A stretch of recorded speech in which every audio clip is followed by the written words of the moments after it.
Our first issue of X Factor, issue 36, takes us back a little bit in time before the fires of Inferno were raging. With it, we are reunited with author Walt Simonson, who also wrote the Exterminators and New Mutants half of this crossover.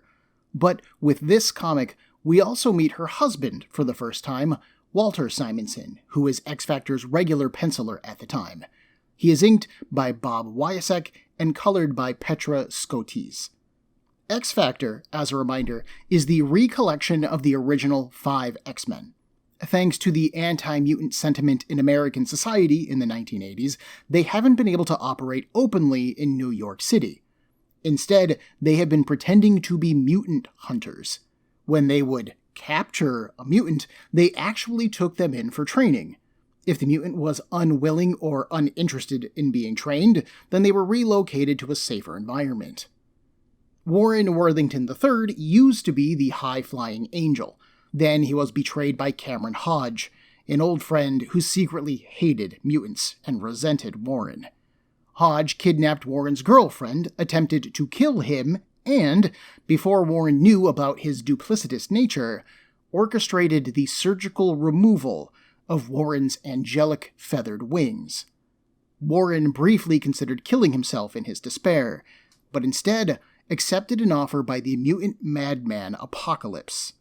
Apocalypse promised that he could return Warren's wings in exchange for his servitude. Warren agreed. He became one of Apocalypse's 4 horsemen, the horseman called Death. His skin was tinted a light blue, and his angelic wings were replaced with razor-sharp metal ones. His blue and white costume was also exchanged for a darker blue and purple one, or kind of a maroon color. It kind of changes depending on the colorist at the time. When Apocalypse's plans brought him into conflict with the rest of X Factor, the team managed to get through to Warren.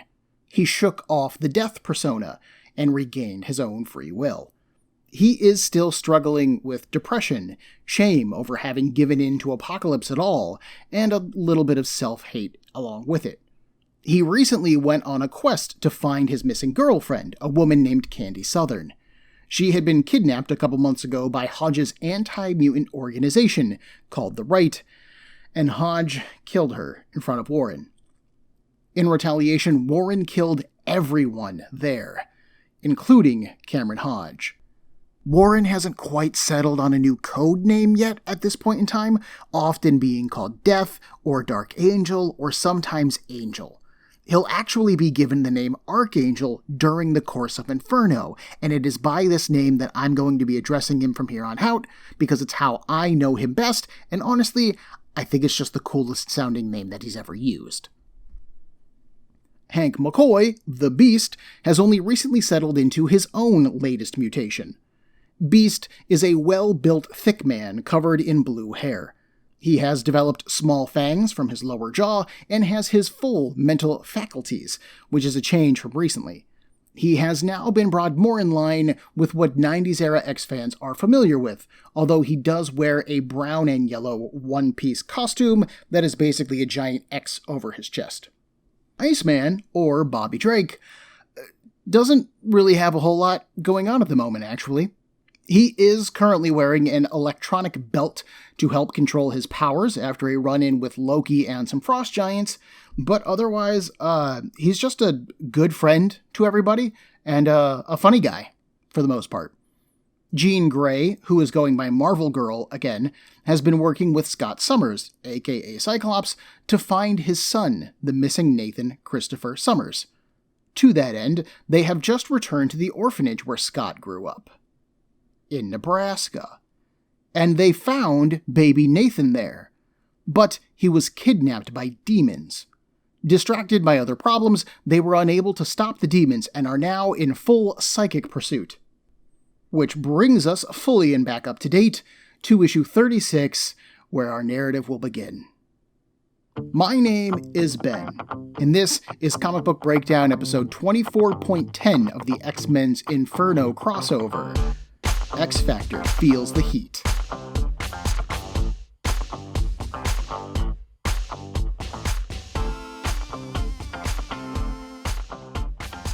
Iceman and Beast are busy in Manhattan, fighting off suddenly murderous hot dog carts and murderous fire hydrants.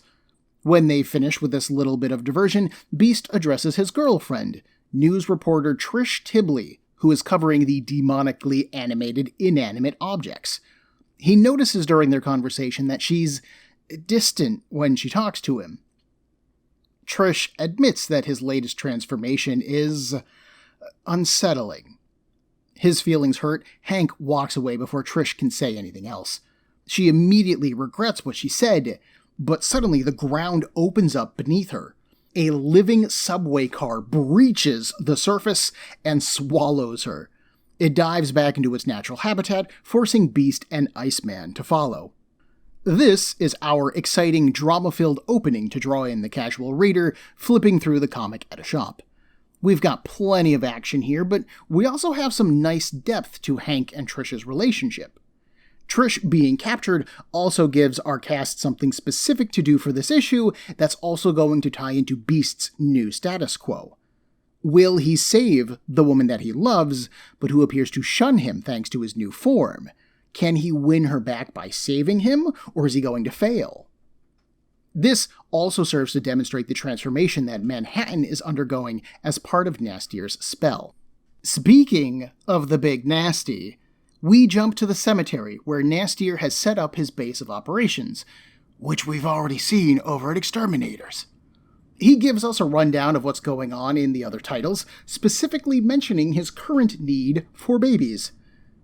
He needs a handful for his portal and one special child in order to break Madelyne Pryor. And having shattered her soul, she will take the world down with her, which is perfect for him. So long as the child's father doesn't find it first, him and the other one, meaning Scott and Jean.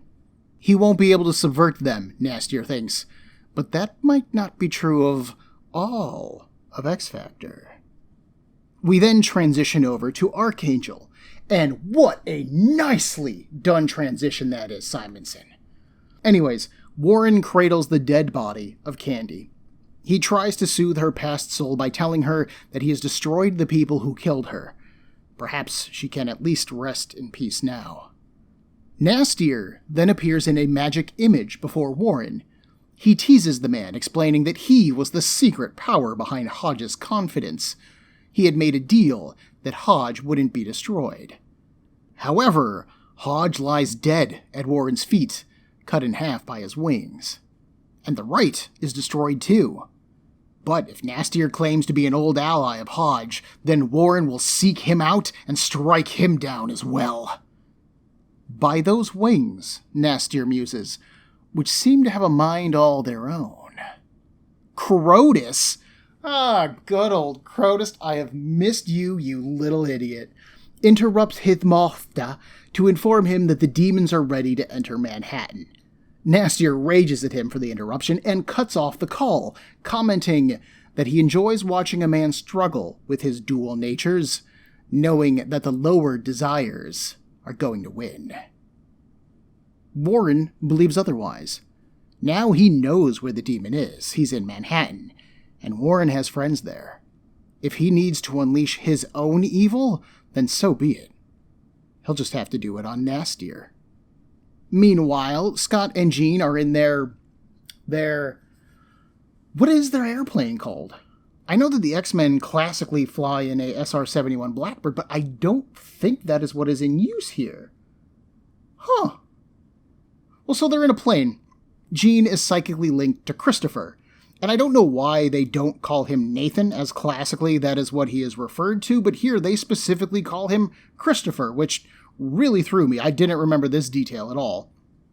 And Jean senses baby Christopher's distress. He feels like he is under attack by demons, monsters, and so Jean feels the same way. Scott encourages her to back off. Since her resurrection, her telepathy isn't as refined as it once was, and she is struggling to control those emotions. As they approach the city, they are attacked by an evil airplane. They almost hit the too tall Empire State Building, barely miss Nastier's baby pentagram in the sky and its demon rain, and when they finally eject and make it to ground level, they have to start battling demons just to stay alive. Beast and Iceman, meanwhile, manage to catch the subway when it comes to a temporary stop at a train station. It might be a living subway train, but I guess it is still a subway train. As Beast calms the other passengers with jokes and an easy attitude, Iceman talks to Trish. Basically, he asks her, "Yo, what is going on with you two?" The Hank that she knew, that she fell in love with, he was special, gentle, handsome, vulnerable, and yeah, okay, maybe he wasn't so bright, Trish says. He felt like he needed her. But this new Hank, he's strong, cocky, a genius, a jokester, and yeah, sure, he's got fangs and fur now. But Trish could learn to love those things. It's really the personality change that disturbs her the most. Iceman counsels that Hank is still the same great guy that he used to be, and right now, he needs her more than she realizes. Eventually, the subway worm exits onto the Manhattan Bridge, which is when our heroes decide is the time to move. Iceman freezes the wheels and tracks, dislodging the train. Beast helps everyone exit, and Iceman creates an ice slide to a boat in the river, allowing them to escape. Beast is the one who keeps the worm busy as the passengers flee, but Trish can see that he can't handle it by himself. She figures that the worm is powered by the railway's electric third rail, right? So if she can sort it out, she can save Hank. And with it thrashing on the bridge, the worm has snapped a bunch of the steel support cables. Trish climbs a support pillar and sends one of those cables racing towards the third rail. As she is doing this, she and Hank are having it out. She has realized that his jokes are just a cover for his own fears and insecurities, as well as a way of, helping to keep the civilians calm. Trish thinks that Hank is so willing to fight to protect them all because he is hoping to die in the line of duty. Or, at the very least, he is willing to die in the line of duty. Maybe he isn't trying to die, but if he happens to die, well, at least his problems would be over. Finally, Hank grabs Trish and spirits her to safety as the cable hits the rail and shorts out the worm. They land on the boat that the civilians evacuated to, safe and sound. Before they can reconcile any further, Iceman spots not only the baby pentagram, but Cyclops' optic blasts firing into the sky. Trish tells Hank to get moving, but also to come back. Sure, he isn't the man that she knew, but she would like to get to know him better. Iceman and Beast join Cyclops and Marvel Girl battling demons. Just as they are about to be overwhelmed, Warren shows up, and he slices through the demons with ease. His friends are incredibly happy to see him again, but Warren warns them that he's tainted goods. He did just kill Cameron Hodge. Maybe they shouldn't be near him. But Jean doesn't care. She hugs him and fills him in on the whole Christopher being kidnapped by demons thing. Oh, you know what? He just found out that Cameron Hodge was actually backed up by demons. So perhaps there's a connection there. Jean scans for the baby again. She reads his mind, and she can also read that the demons around him want to eat him. Scott tells her to tell Christopher that he'll be okay. Daddy is coming, and he loves him. Jean says that she'll do one better. She's going to tell him that they are all coming to save him, together. That's a pretty feel-good ending for this book.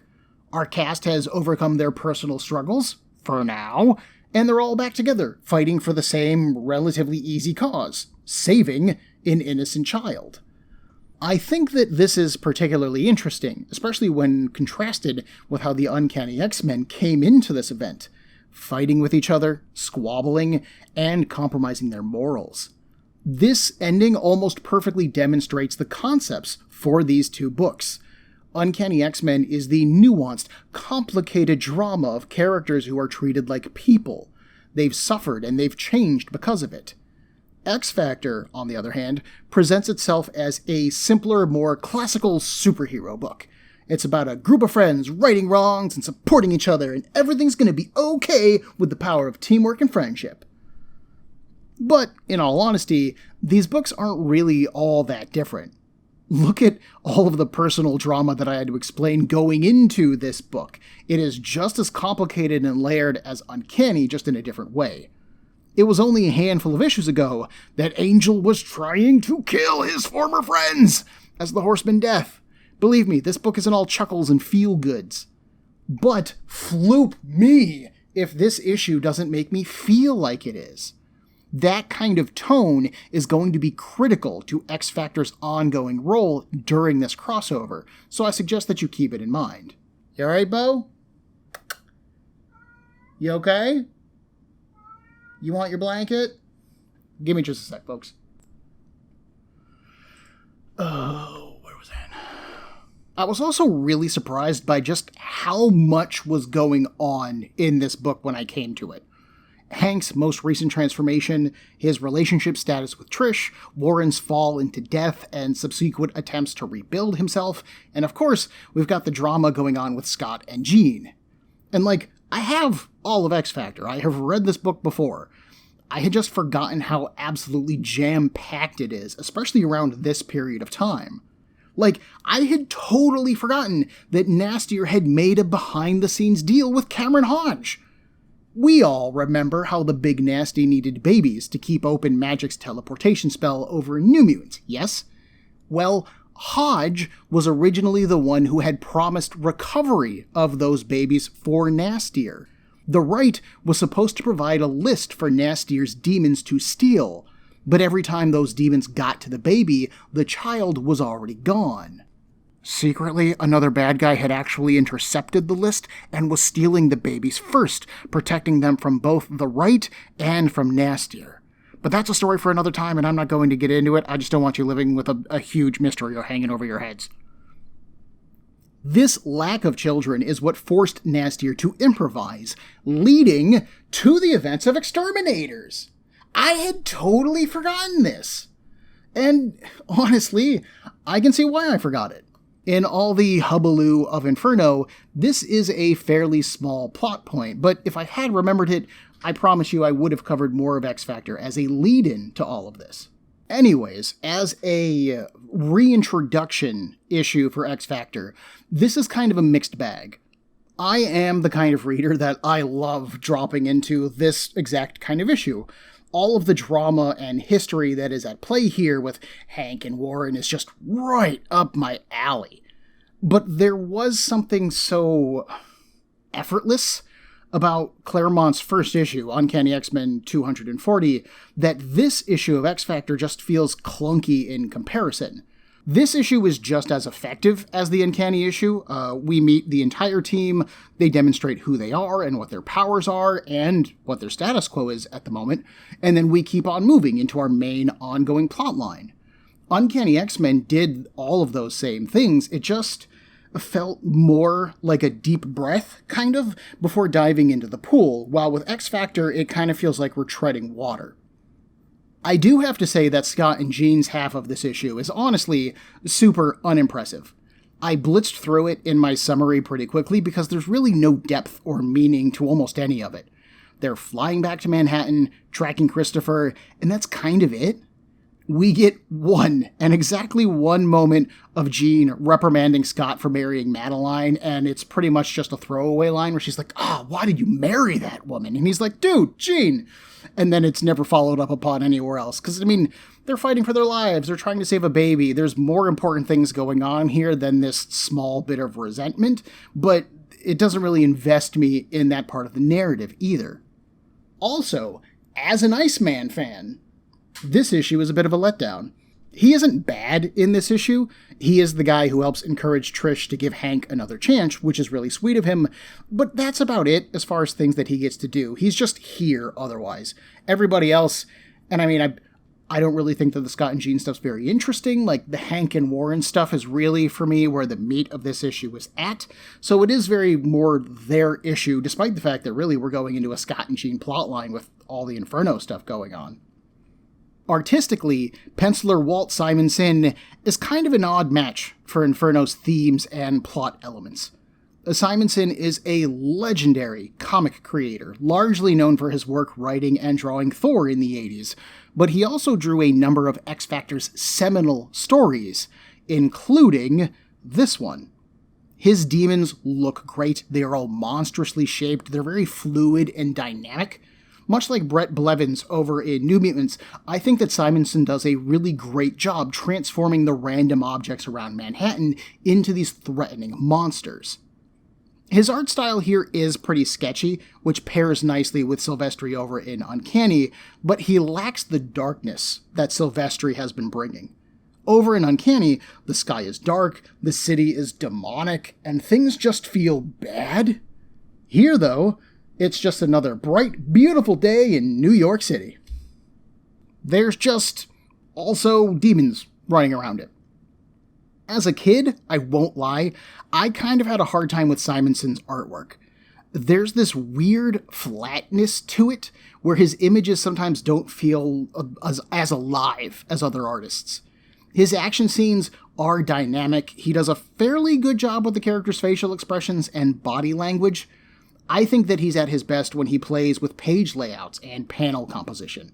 There's a really cool shot when Warren declares that he's going to kill Nastier, and the panel shows a full body shot of Warren, like with his wings out dramatically, on the left side of the page, and then the right side of the panel's background is his determined face. That face is kind of derpy looking, but it is a pretty cool shot, and I got the idea of what Simonson was going for here.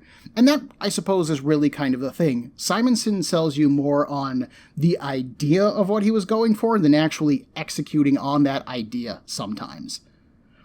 There's just something missing for me from his artwork that I can't quite put my finger on. I have grown to really appreciate Simonson's art style in the time since I first discovered it, but it can definitely challenge some readers. But again, he's also beloved by many. Simonson is a legend and deserves all the credit that he does get as a comic book creator. He's just not somebody who's a special for me. Why would I say a special? Anyway, there are some weird lettering choices in this issue as well by letterer Joe Rosen. There are two places in the issue where the word bubble placement just isn't ideal, and it took my eyes in the wrong direction while reading. Despite the fact that I read this issue like twice in about 3 days, I still tripped over my reading process.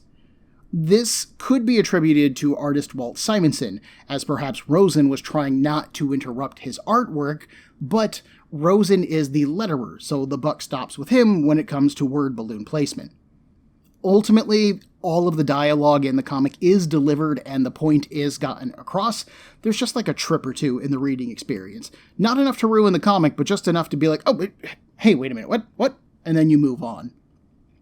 Issue 37 is a direct continuation from the previous one, opening with X-Factor battling waves of demons like this is a handheld game on your phone. However, we know that some time has passed, as Jean knows that the demons are finally lessening in numbers. A footnote reveals that the New Mutants and Exterminators are to thank for this, so that portion of the crossover has wrapped up. This is part of why I wanted to cover the Illyana portion of the story first.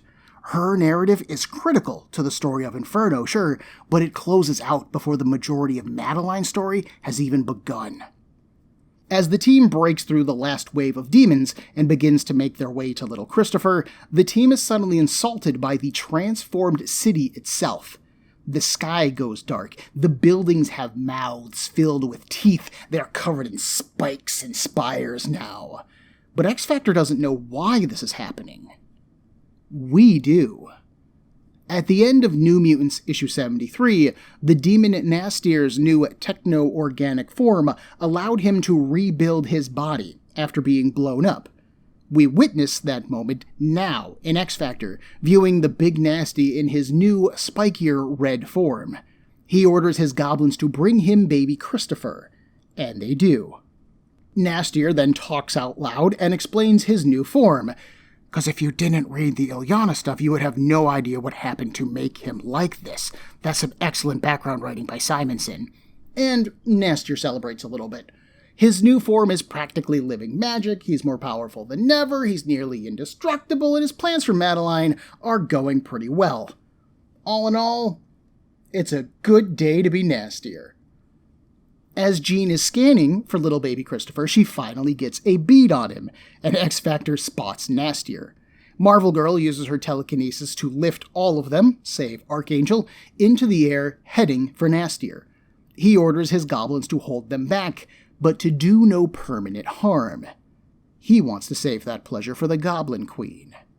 Cyclops feels a pang of despair as the fighting begins anew.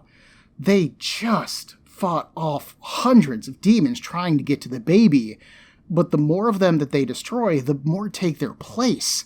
How are they ever going to get to him? Nastier sneers. You won't. But he knows someone who wants the child just as much as they do.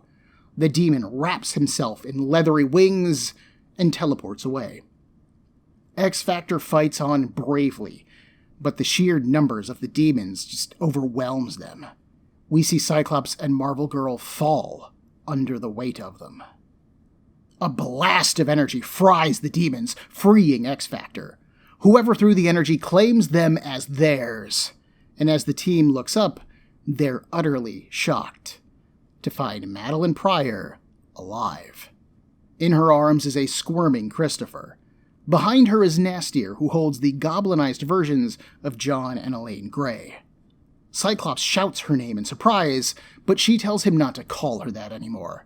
He can address her as Goblin Majesty. Off-panel, Iceman mutters, "Yo, she's not normal."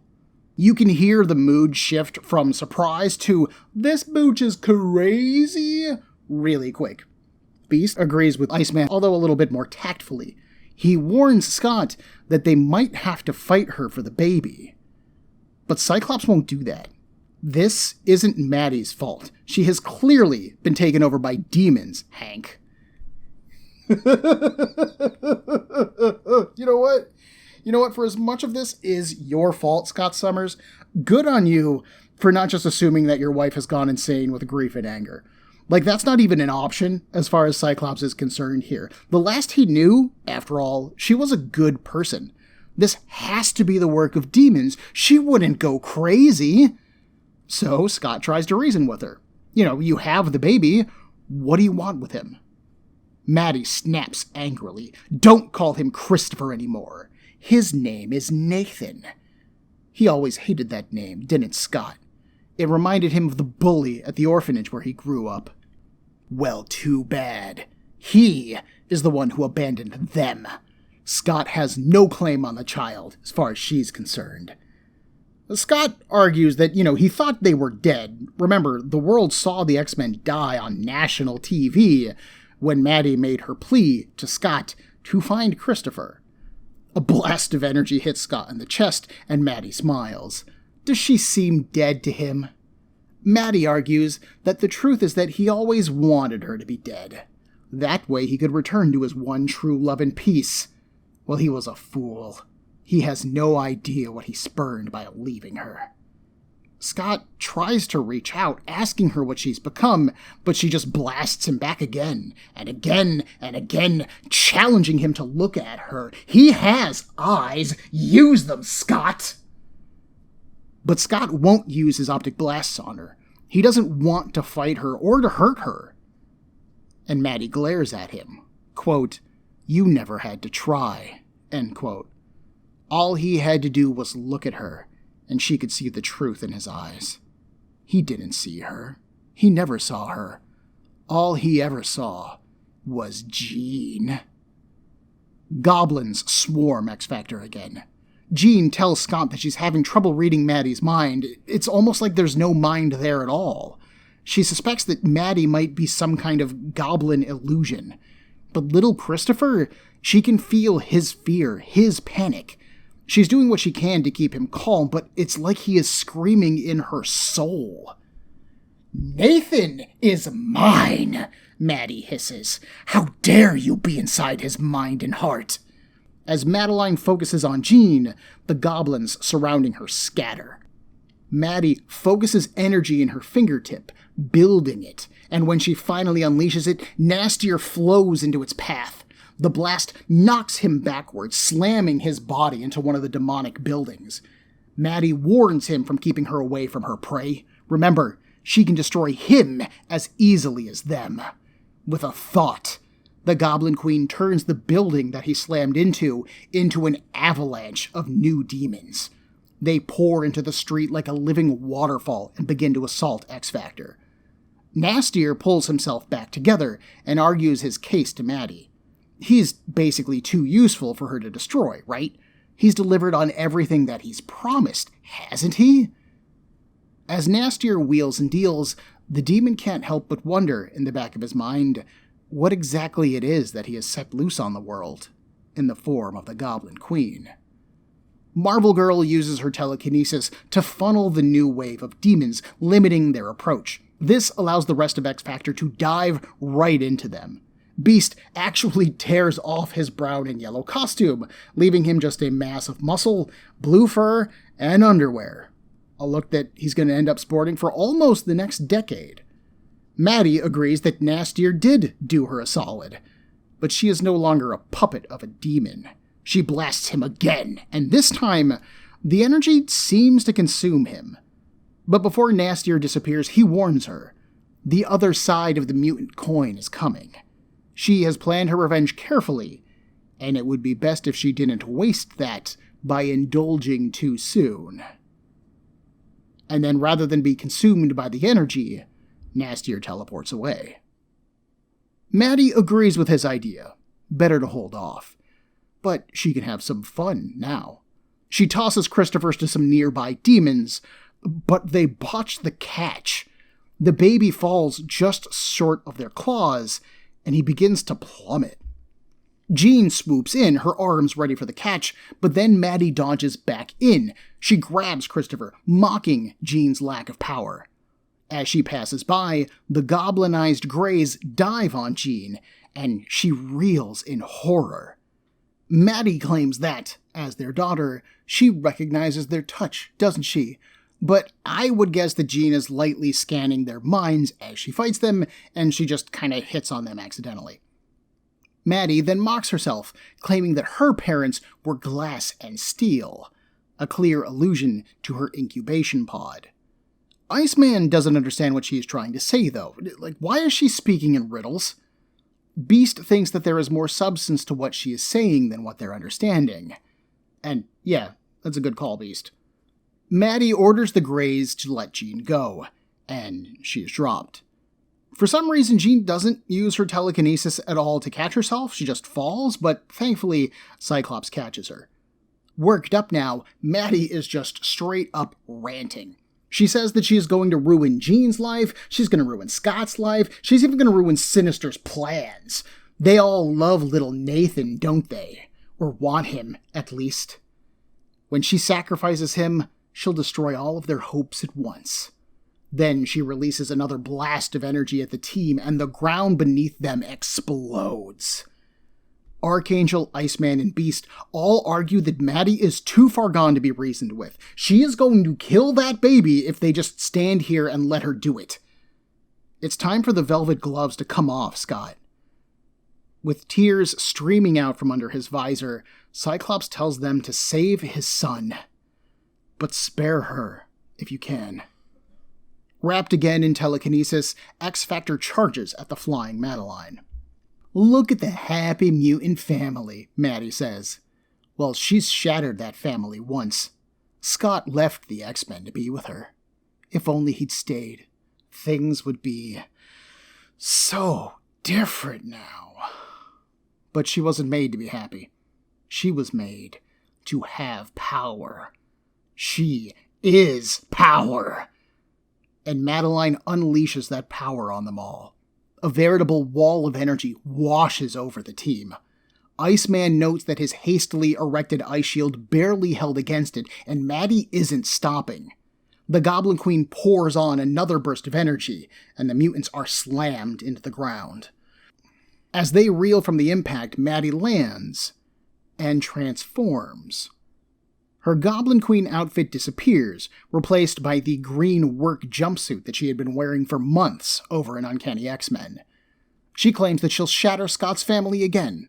Brother will kill brother, and then she'll kill his son. As the team looks up, they see her new outfit, and in her most innocent voice, she cries out, "That they're trying to take my baby! Scott, why are you doing this to me?" Before they can react further, a hand claps on Jean's shoulder. We can easily tell that it belongs to Wolverine. we can see the glove ports for his claws. He says that he needs to confirm what his senses are telling him. And then the issue ends. This issue is pretty much one single long scene, which is obviously X-Factor dealing with Nastier and Madelyne. So let's break that down into the two of them and take a look at it. Nastier's portion of this story is a mixed bag for me. On the one hand, it is great to see his plan move into its endgame. He has been prodding Madelyne for months, encouraging her darker thoughts, and setting her up for the horrible act of sacrificing her son.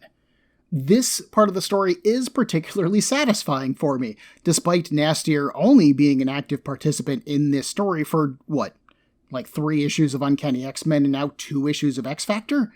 But he works well thanks to the work done over in the New Mutants half of this story.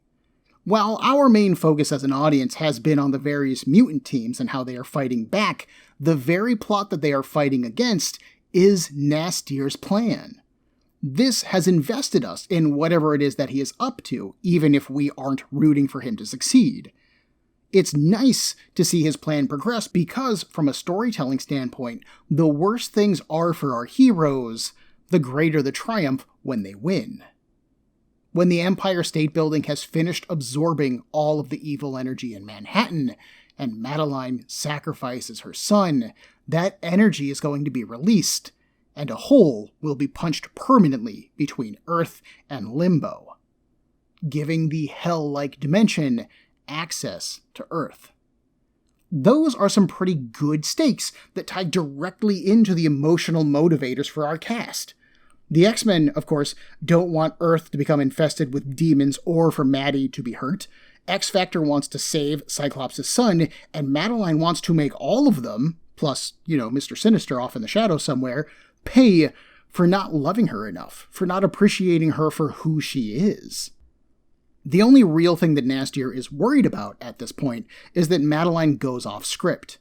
When she tries to blast Jean into oblivion, he dives in the way to stop her, and I'm not sure why.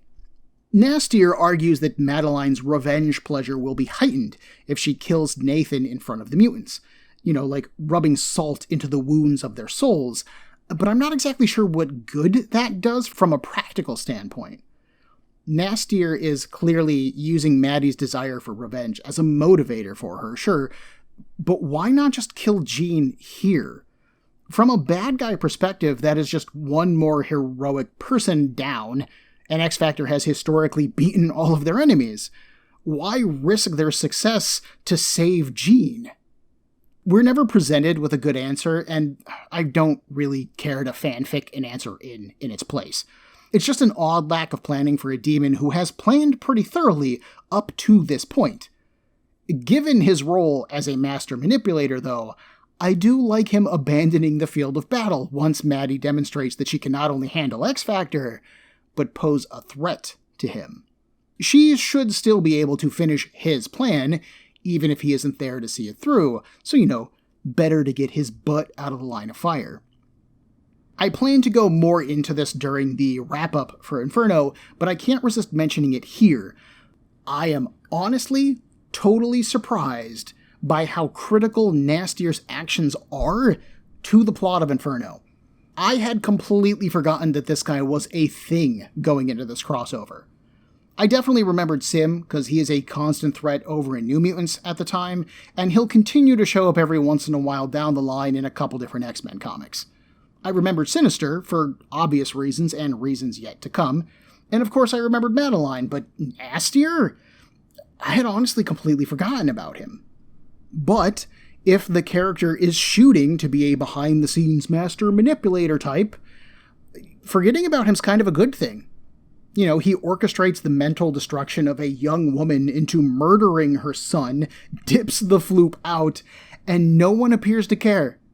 Mission accomplished, he can have some champagne. It's kind of amazing, actually. That's assuming someone doesn't blow him up by the end of this, which is possible, and it could be why I've forgotten about him so thoroughly. We're going to find out.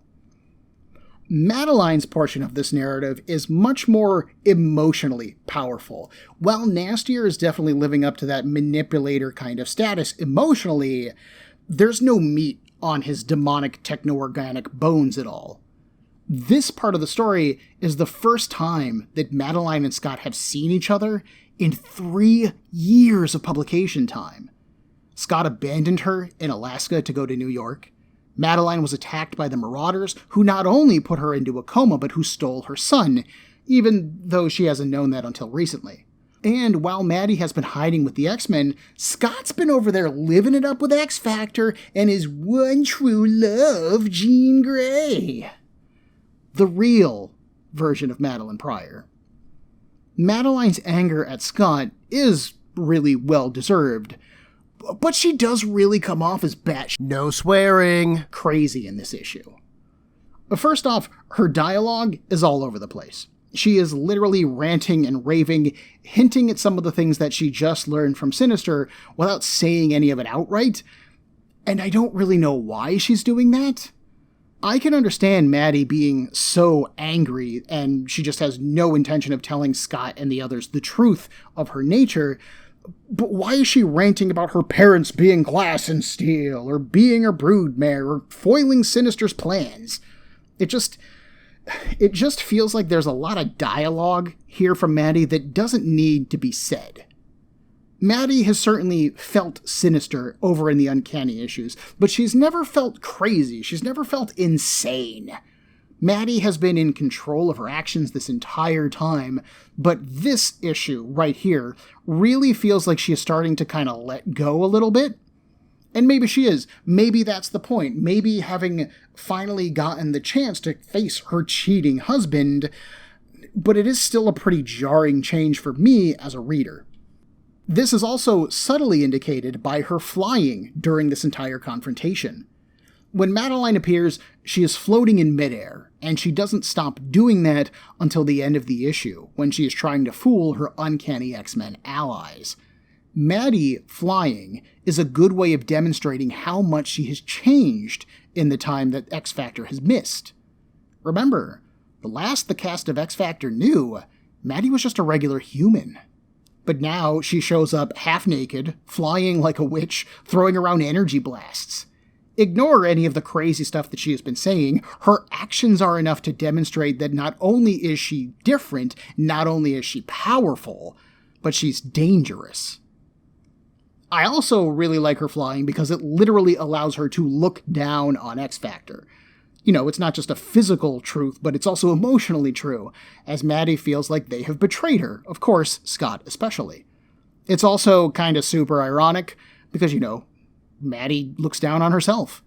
She calls herself a broodmare. She doesn't consider herself a human being because she's a clone, and she's clearly thrown off the concept of being a good mother because she's talking about killing her kid. There's just a lot of self-destructive actions happening in this issue that indicate that Maddie isn't just mad at Scott for abandoning her, or mad at Sinister for manipulating her existence, but that she is mad at herself simply for being. It's why the only path forward for her is just hurting everyone. One of the things that surprises me the most regarding Maddie is how she can demonstrate almost any power at this point, and I just kind of buy it without explanation. Like, Madelyne is a clone of Jean Grey, so you would think that she would have Jean's powers, which are telepathy and telekinesis. She can read minds, and she can move stuff with her mind. But we also know that Maddie has a touch of the Phoenix in her. That's what manifested her existence to begin with, and Nastier has claimed several times to have awakened her with demonic powers.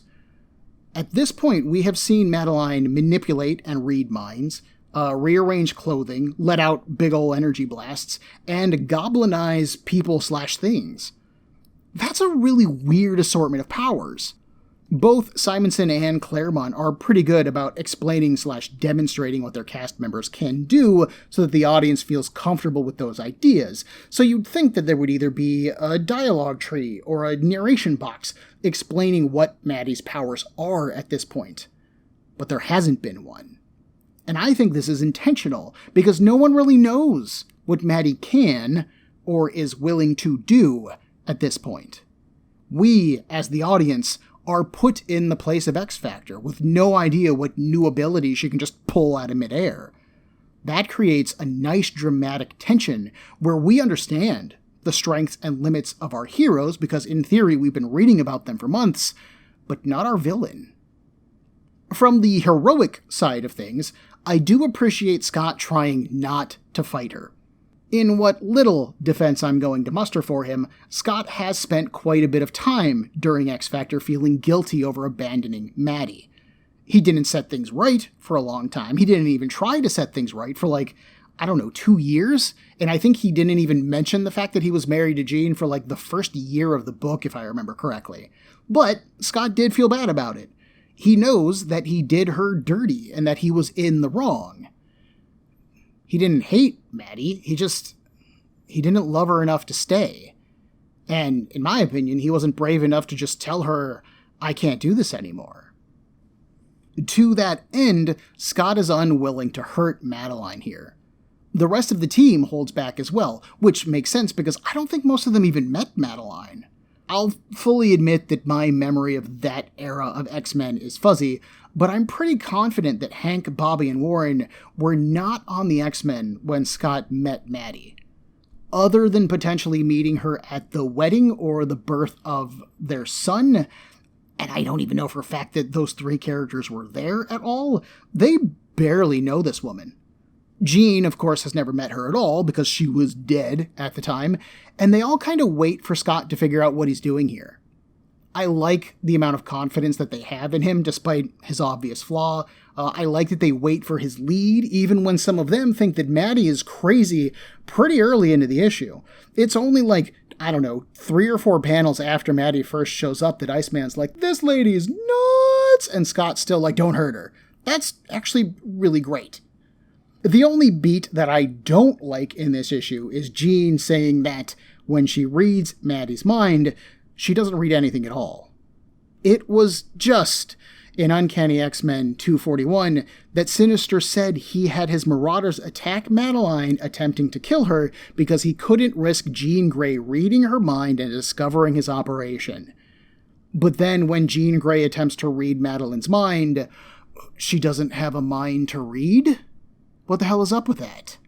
I can make up an answer. I can fanfic one into place easily that Nastier's magics are protecting her mind, or maybe Sinister has done something between issues to protect his existence within her mind, or, even that Madelyne's own powers are now blocking access. But we aren't told anything by the writers, so that's a little bit frustrating. It feels like Simonson is trying to say that because Maddie is a clone, she isn't a real person, and as such, she has no mind to read. But Madelyne's experiences are her own. Her personality is her own, and she is her own person at this point. Yes, she might have started with Jean's memories, and she might have Jean's body, but she clearly isn't just Jean Grey again. She is her own thing, and you would think that she would have her own mind. I'm also pretty confident that Psylocke has read Madelyne's mind before in Uncanny X-Men, and she didn't learn anything about Mr. Sinister then, so this whole, I can't risk her mind being read, / she has no mind to read thing just feels like bullshit and inconsistent writing. Artistically, Penciler Simonson does begin to bring this issue more in line with what we are seeing over in Uncanny, but I will freely admit, it just doesn't compare. There's a monstrousness to Silvestri's artwork that Simonson just can't match. He does demonize the buildings in the background, but they're all just literally straight rectangles with faces or just scribble lines on them. Perhaps my single favorite thing that Simonson does do here are his energy effects. Madelyne is throwing around energy blasts like she's a Dragon Ball Z villain, and I just love the way that they look here. Simonson really manages to capture the fluid, crackling, bursting feel of energy incredibly well. His explosions are great. Oh, and I love the way he has Archangel move when in combat. When Archangel is fighting demons, and I'll admit, on the one hand, it's a little bit lazy from a drawing perspective, but Simonson just has Warren tuck his wings in close to his body, and then he just flies in a straight line through the demons, cutting them apart as he's dashing through. It makes Warren look super fast and incredibly dynamic, and Simonson just really sells the hell out of that motion. It's almost a shame that Simonson doesn't get to draw the next chapter of Inferno, because I'd love to see how his take on Archangel fares against our next issue's combatants. You know, I'm not even going to be cute about it. I'm not going to beat around the bush or do some kind of build up to it. There's no real point. If I was back to being little kid Ben, this is all I need to sell me on the next issue. Next week is Comic Book Breakdown episode 24.11 of the X-Men's Inferno event. The Uncanny X-Men versus X-Factor. Everyone, there are a million podcasts vying for your time and attention, and I'd like to thank you for listening to mine. If you would like to get in touch with me to share a concern, request a series, compliment me, berate me, whatever you like, send me an email at cbbreakdown@gmail.com. Otherwise, thanks for listening.